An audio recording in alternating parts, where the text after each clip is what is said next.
Mari kita berdoa. Tuhan, dengan rendah hati sekali lagi kami datang dengan maksud ingin mencari pertolongan dari Tuhan. Kasihanlah kami Tuhan, manusia yang terbatas, yang begitu kecil dan hina, yang sangat membutuhkan pertolongan dari Tuhan. Bukakan bukan saja telinga dan mata kami Tuhan, bukakan hati kami dan beri kami kerinduan, bukan saja mendengar tetapi menjalankan petunjuk Tuhan di dalam kehidupan kami masing-masing.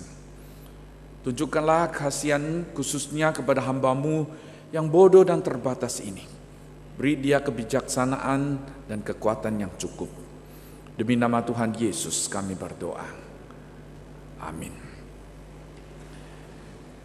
Pagi ini kita akan bersama-sama merenungkan sebuah tema yang berdasarkan kitab Keluaran pasal 17.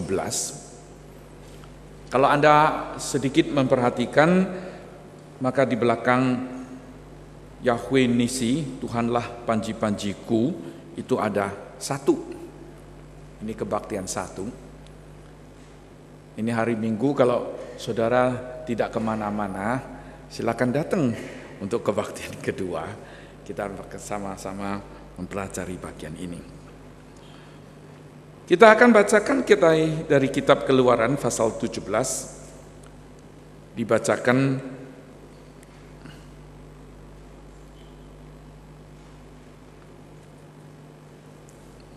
dari ayat yang ke-8. Demikianlah puji firman Tuhan. Lalu datanglah orang Amalek dan berperang melawan orang Israel di Rafidim. Musa berkata kepada Yosua, pilihlah orang-orang bagi kita, lalu keluarlah berperang melawan orang Amalek. Besok aku akan berdiri di puncak bukit itu dengan memegang tongkat Allah di tanganku. Lalu Yosua melakukan seperti yang dikatakan Musa kepadanya dan berperang melawan orang Amalek. Tetapi Musa, Harun dan Hur telah naik ke puncak bukit. Dan terjadilah apabila Musa memangkat tangannya, lebih kuatlah Israel. Tetapi apabila ia menurunkan tangannya, lebih kuatlah Amalek. Maka penatlah tangan Musa. Sebab itu mereka mengambil sebuah batu, diletakkannya di bawahnya, supaya duduk di atasnya. Harun dan Hur menopang kedua belah tangannya, seorang di sisi yang satu, seorang di sisi yang lain, sehingga tangannya tidak bergerak sampai matahari terbenam. Demikianlah Yosua mengalahkan Amalek dan rakyatnya dengan mata pedang. Kemudian berfirmanlah Tuhan kepada Musa, tuliskanlah semuanya ini dalam sebuah kitab sebagai tanda peringatan, dan ingatkanlah ke telinga Yosua bahwa aku akan menghapuskan sama sekali ingatan kepada Amalek dari kolong langit. Lalu Musa mendirikan sebuah mezbah dan menamainya Tuhanlah panji-panjiku. Ia berkata, tangan di atas panji-panji Tuhan. Tuhan berperang melawan Amalek turun-temurun. Bagi saudara yang berbahasa Indonesia, tolong perhatikan ayat 15. Tuhan. T huruf besar, U-H-A-N huruf kecil. Perhatikan juga ayat 16. Tangan di atas panji Tuhan. T-U-H-A-N. Kelima huruf itu dicetak oleh Lembaga Alkitab Indonesia di dalam huruf besar. Sekian dulu pembacaan firman Tuhan. Saudaraku sekalian, hari ini perhatian kita sesuai dengan arahan dari gereja ini mau memfokuskan kepada kata Tuhanlah panji-panjiku. Itu sebabnya saudaraku, saya perlu sedikit menjelaskan apa artinya daripada kata ini, sebab itu berkaitan dengan dua cara untuk menerjemahkan frasa ini. Sebuah frasa yang terkenal, sebuah frasa yang tercantum di dalam kitab Keluaran pasal 17 ayat 15. Kita sedang membaca Alkitab berdasarkan terjemahan baru. Jadi versi terjemahan baru yang dicetak oleh Lembaga Alkitab. Terjemahan ini menerjemahkan sesuai dengan arti katanya, maknanya. Jadi itu adalah Tuhanlah panji-panjiku. Tapi di dalam dunia ini kan ada bahasa lain, ada sarjana lain, ada lembaga Alkitab lain yang lalu mengambil pendekatan yang lain. Nanti kebaktian yang kedua kita akan memakai bahasa Tionghoa.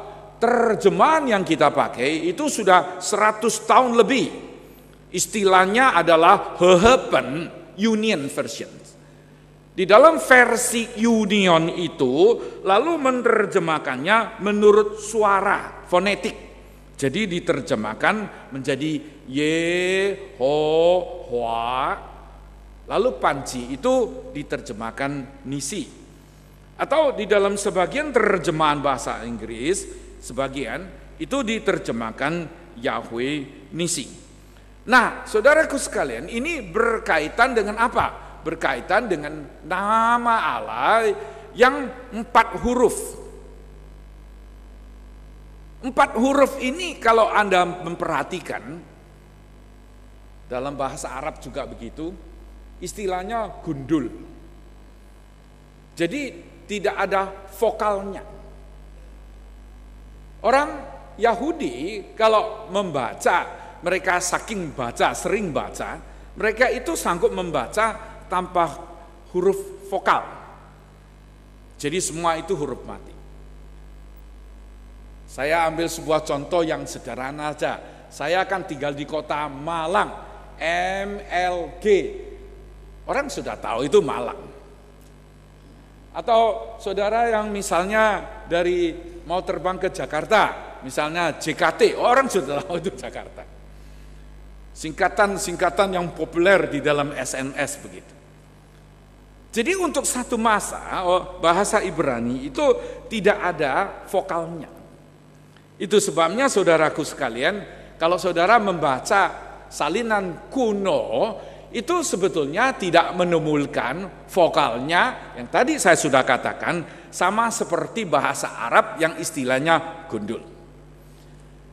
Tapi selain tidak ada vokal, ada satu masalah yang amat sering diketemukan oleh orang Yahudi adalah mereka pada asalnya tidak berani menyebut nama Tuhan, gak berani.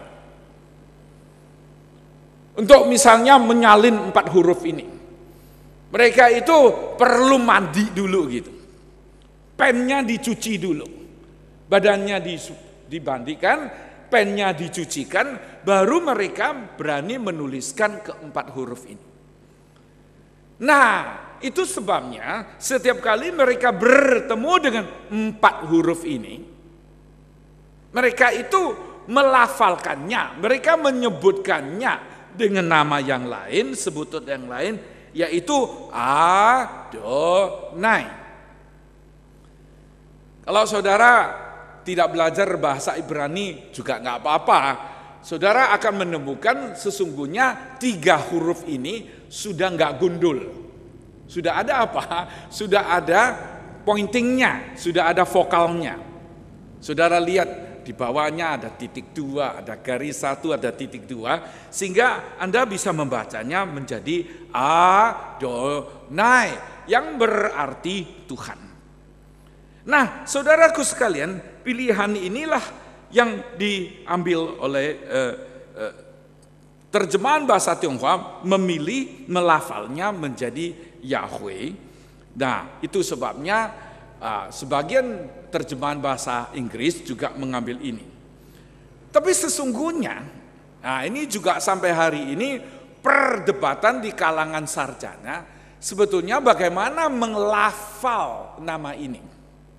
Saya ulang lagi satu kali, karena sekian lama, begitu lama tidak melafalkan nama ini, sehingga bisa berdebat.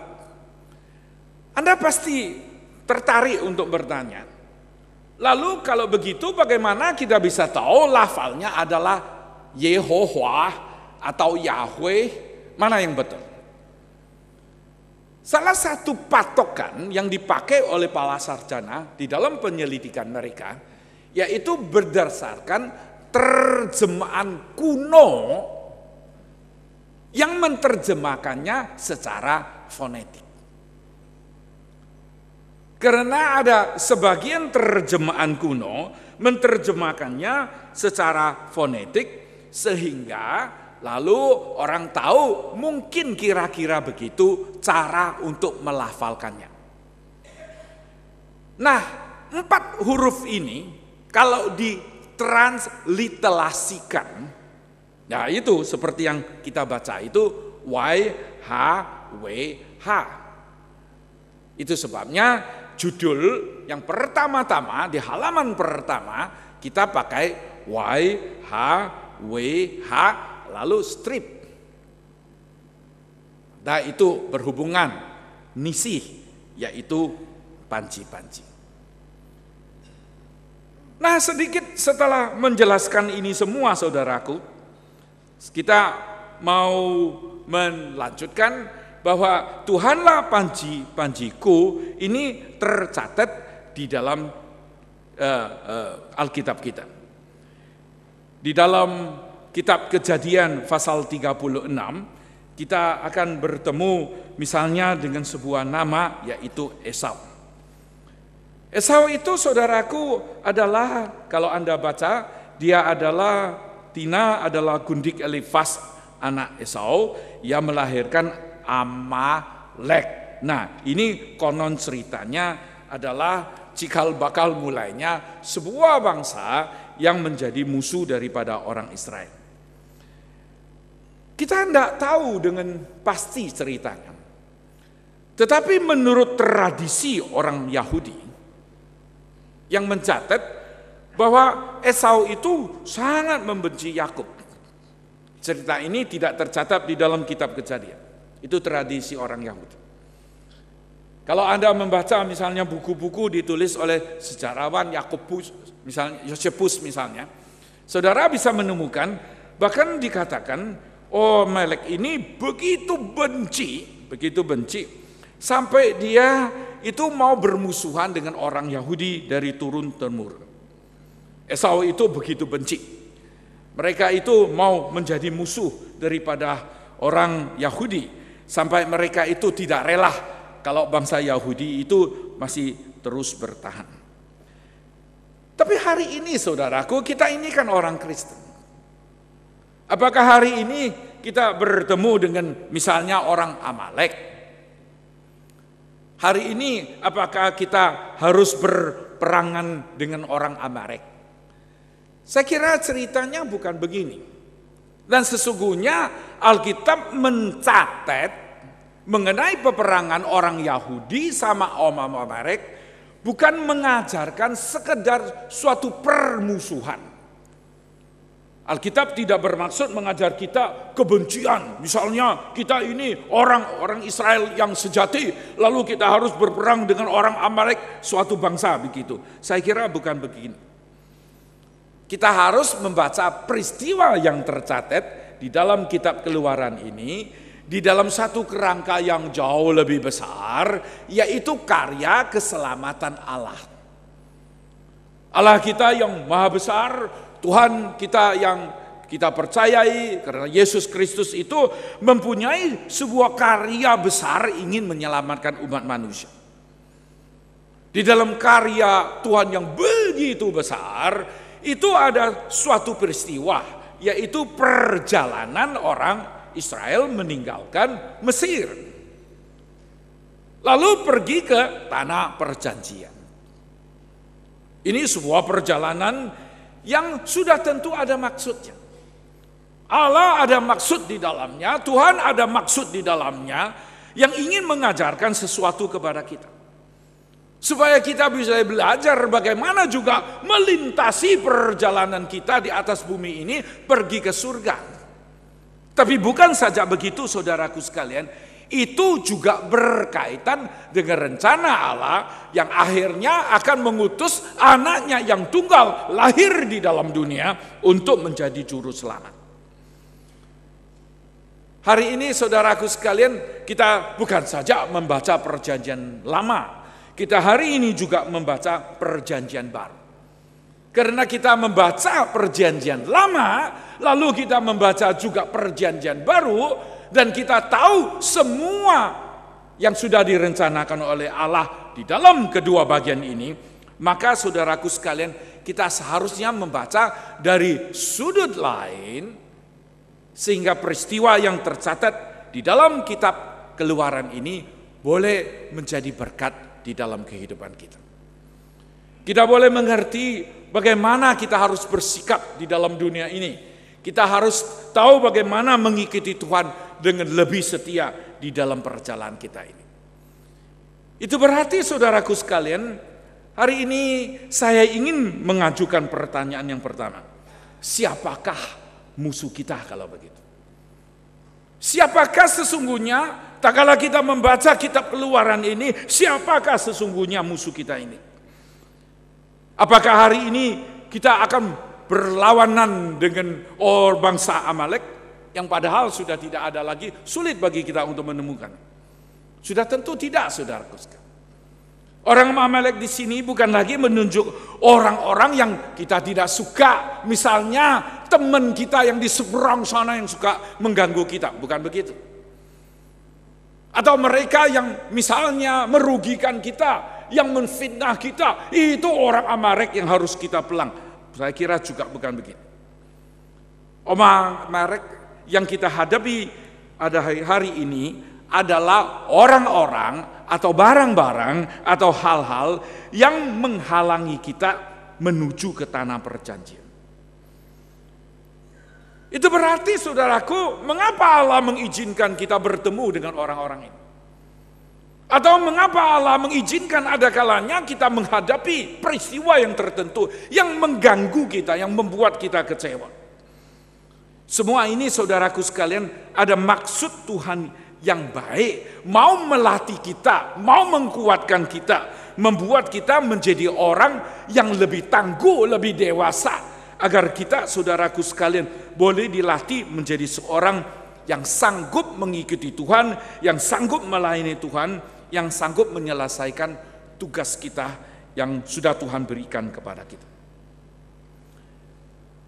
Kalau begitu, saudaraku, orang Amalek itu siapa, saudara? Ada kalanya saya pikir kalau hal itu jelek, kalau itu musuh, kalau itu orang yang kita benci, itu mungkin masih kita hadapi, mungkin lebih mudah kita hadapi.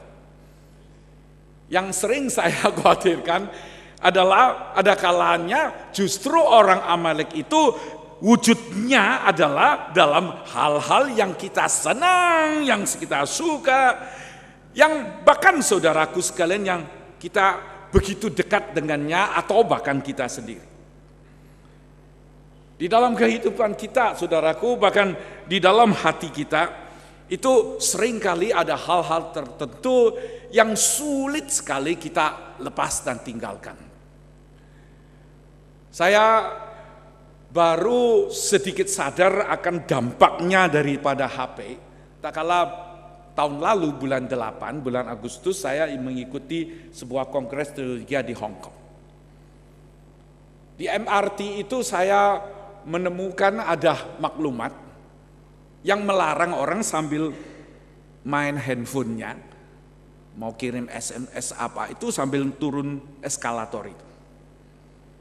Jadi rupanya di Hong Kong itu sudah sekian orang gelundungan dari eskalator waktu dia SMS begitu.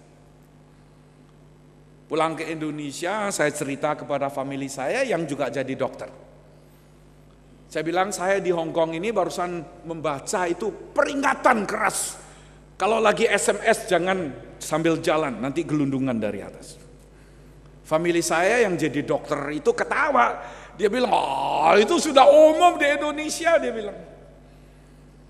Di rumah sakit yang saya kerja praktek itu, sudah entah berapa yang dibawa oleh ambulan datang ke situ kenapa? Karena sambil jalan, sambil SMS, lalu gelundungan dari atas. Saudaraku, handphone itu bukan barang jelek, saudara. Tapi saya pikir, saudaraku sekalian, di dalam kehidupan kita, kalau sampai ada orang yang berani naik sepeda motor, satu tangan dia main gasnya, satu tangan masih berani main SMS. Saya kira, maafkan saudaraku, Mungkin sekarang handphone itu sudah menjadi orang Amalek yang harus kita perang, bukan?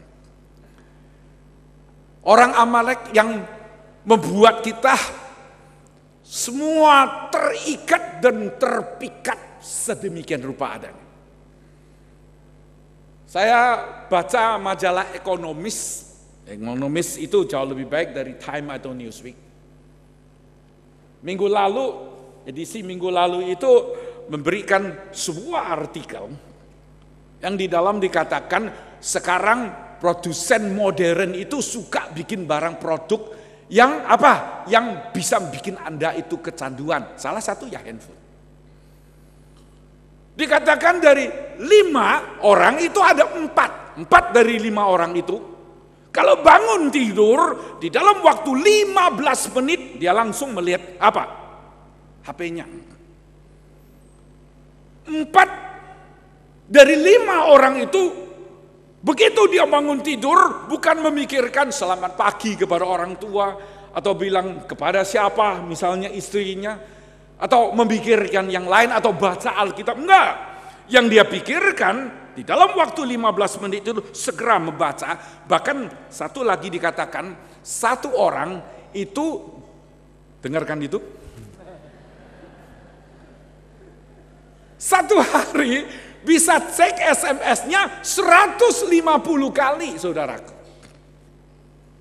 Satu hari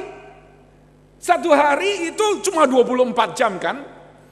Satu hari itu katanya satu orang itu bisa ngecek, baca, ngecek, baca sedemikian rupa sampai membaca 150 kali HP-nya untuk melihat SMS-nya. Sampai-sampai saudaraku dikatakan di sebuah kota di Chongqing itu trotoarnya itu dibagi.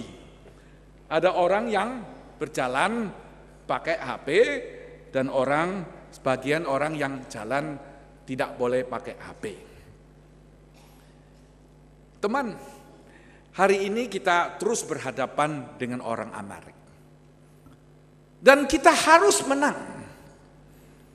Dan saya tidak persis tahu Amalek Anda itu siapa, enggak tahu. Saya hanya memberikan sebuah contoh, saudaraku, yang saya sendiri tidak sadar sampai tahun lalu bulan Agustus di Hong Kong. Pada itu saya baru mulai sadar betapa dominannya, betapa besarnya, betapa kita ini terikat, betapa kita ini sudah kecanduan dengan sebuah alat. Kita tidak lagi menjadi tuan atas alat itu, tapi sesungguhnya kita sudah menjadi hamba daripada alat itu. Kalau begitu, saya ingin mengajak saudara merenungkan, saudaraku, di dalam peristiwa itu, kita ini siapa, saudara? Kita ini adalah orang-orang terpilih. Di dalam kitab Keluaran pasal 17 ayat 9 dikatakan, Musa berkata kepada Yosua, pilihlah orang-orang bagi kita, pilihlah orang-orang bagi kita. Pilihlah orang-orang bagi kita, lalu keluarlah berperang melawan orang Amalek. Besok aku akan berdiri di puncak bukit itu dengan memegang tongkat Allah di tangan. Siapa yang sanggup berperang, saudaraku? Orang yang sanggup berperang itu adalah orang-orang yang terpilih. Joshua itu siapa? Joshua itu seorang biasa. Siapa orang Israel? Maafkan saya sekarang. Untuk sekian tahun mereka itu kerjanya apa? Budak. Di Mesir, siapa yang mau kasih mereka senjata? Di Mesir, saudaraku sekalian, orang Mesir pasti tidak memperlakukan mereka sebagai orang yang kuat dan perkasa. Enggak. Siapakah mereka? Jongos. Siapakah mereka? Buruh. Siapakah mereka? Budak-budak yang kerja, membangun. Dan mereka selalu dicambuk. Mentalnya dan fisiknya enggak cocok untuk menjadi seorang prajurit. Saya ada seorang teman waktu saya kuliah, orang Singapura yang harus ikut wajib militer. Dia cerita kepada saya. Dia bilang waktu dia mengikuti wajib militer itu, mereka itu dilatih bukan saja fisik tapi mental. Tak kala mereka ikut latihan militer itu, tak kala komandan mengatakan serbu. Kalau di depan itu God ya serbu. Kalau di depan itu bayonet ya serbu. Kalau di depan itu, di angkatan-angkatan pertama saudaraku, bahkan saya diceritakan pelatihnya dari Israel. Pelatih dari Israel itu suara mereka tiarap. Dan mereka harus merangkah di atasnya, mereka disapui dengan senjata mesin dengan peluru yang sungguh-sungguh. Kalau kamu naik sedikit, kamu mati konyol. Waktu saya diceritakan semua ini, sekarang saya baru sedikit memiliki prajurit itu orang terpilih.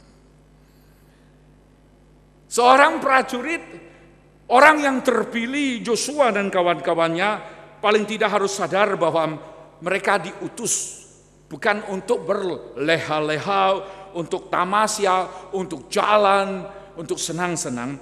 Mereka itu dipilih untuk berperang. Joshua dan kawannya harus sadar hal itu. Mereka itu berjuang berperang.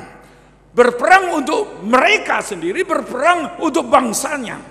Dan paling tidak mereka harus sadar mereka berperang untuk Allah yang mereka percaya. Saudara seiman yang saya hormati, apakah berperang itu enak, saudaraku? Apakah berperang itu enak? Di dalam dunia ini, saudaraku sekalian, semua orang juga tahu kalau berperang itu tidak enak. Di dalam dunia ini, permisi tanya siapa yang suka perang. Kita nggak suka perang, kita suka damai. Tapi ada kalanya kita harus berperang. Orang yang berperang itu saudaraku sekalian, jangan bilang kotor bisa luka kan.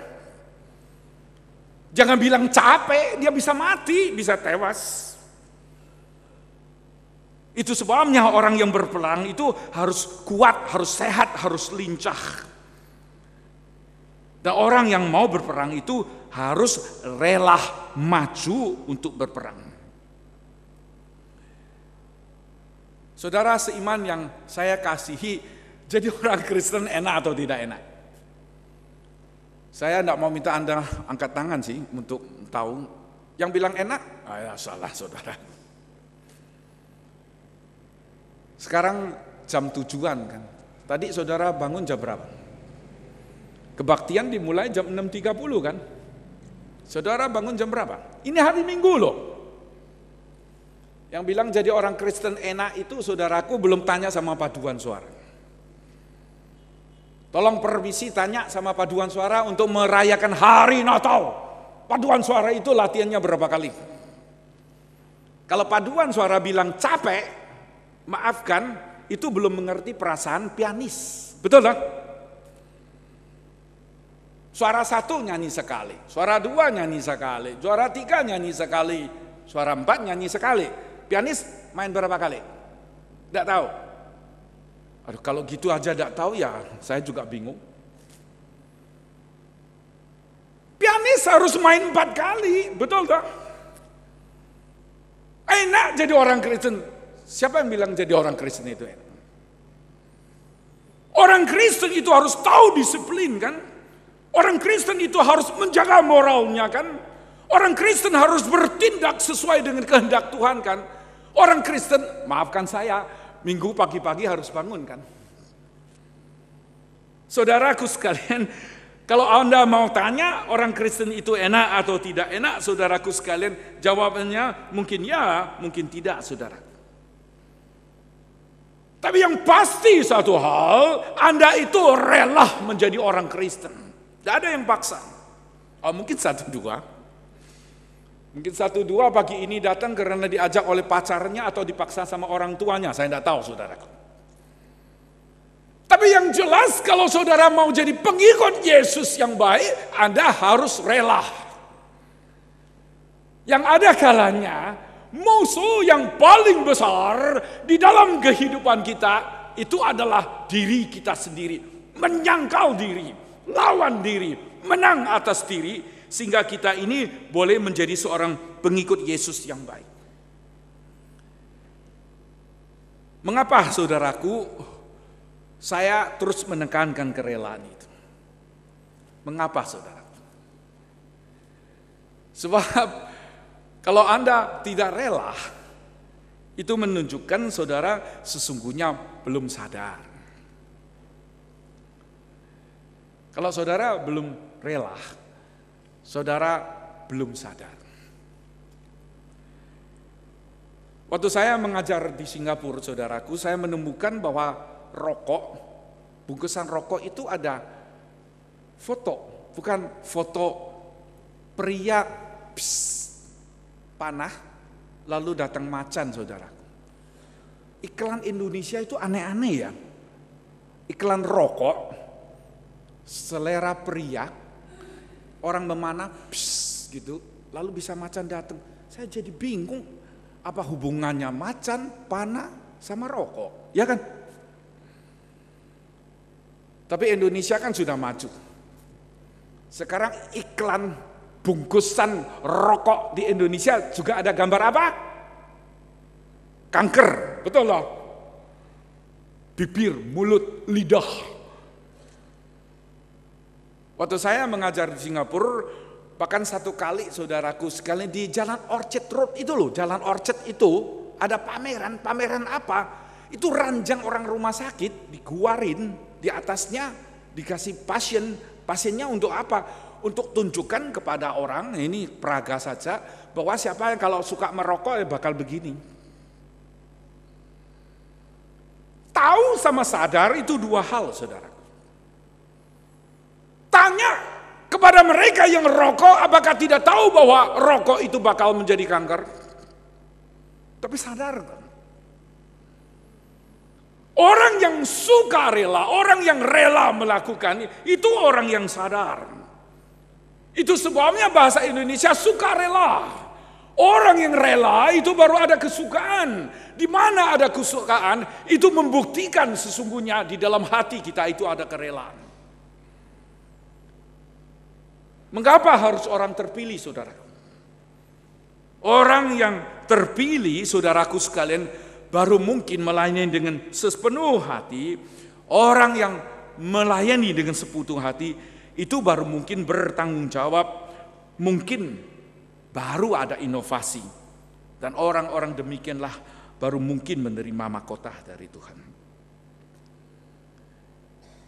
Setelah mengatakan ini semua, saudaraku, kalau kita kembali kepada kitab Keluaran, apakah kita orang sanggup? Enggak.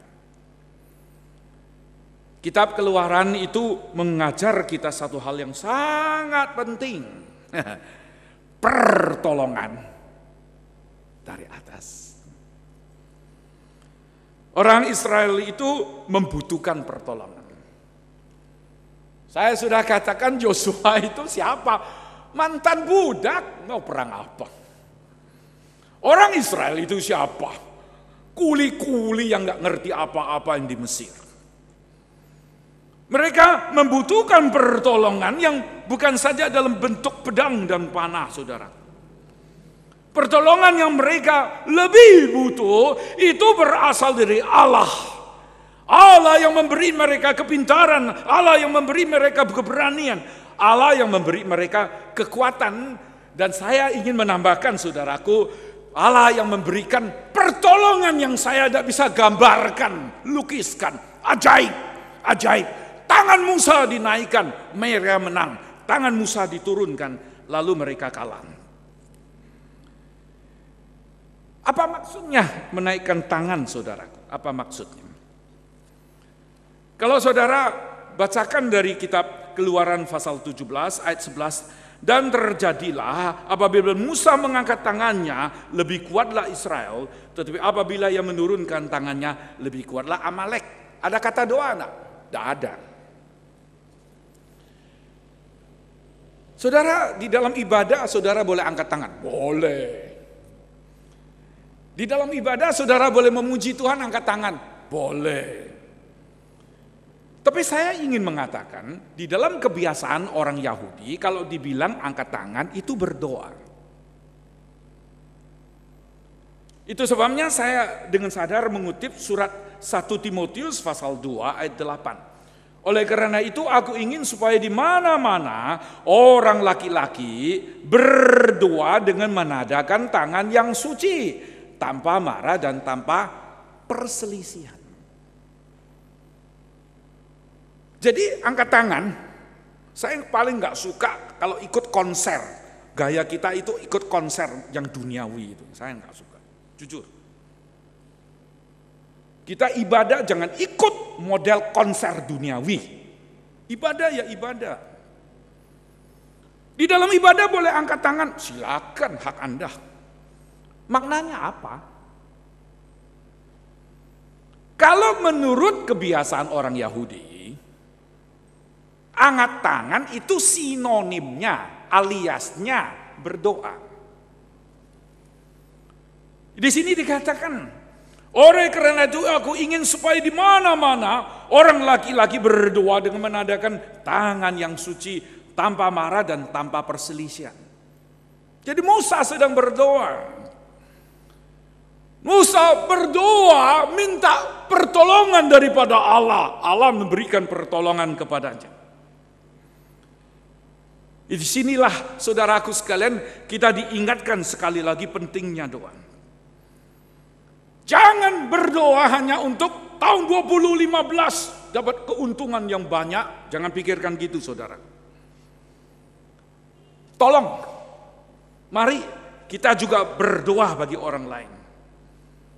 Berdoa untuk penginjil Anda, pendeta Anda, betul? Berdoa untuk guru-guru sekolah minggu yang sedang mendidik anak cucu Anda. Mereka relawan loh, didoakan. Berdoa untuk tim-tim besuk kita yang kemana-mana untuk menghibur dan menguatkan orang lain. Mereka perlu dihibur, mereka perlu dikuatkan. Berdoa untuk paduan suara yang dari minggu ke minggu. Berdoa untuk pianis. Berdoa untuk semua orang yang melayani Tuhan. Berdoa bagi mereka yang berperang untuk Tuhan. Kenapa saudaraku? Karena kemenangan dalam perang rohani itu bukan mengandalkan kekuatan fisik. Tetapi berharap kepada Allah yang mendengarkan doa kita. Tapi perhatikan saudaraku, Musa pun membutuhkan pertolongan. Musa pun membutuhkan pertolongan.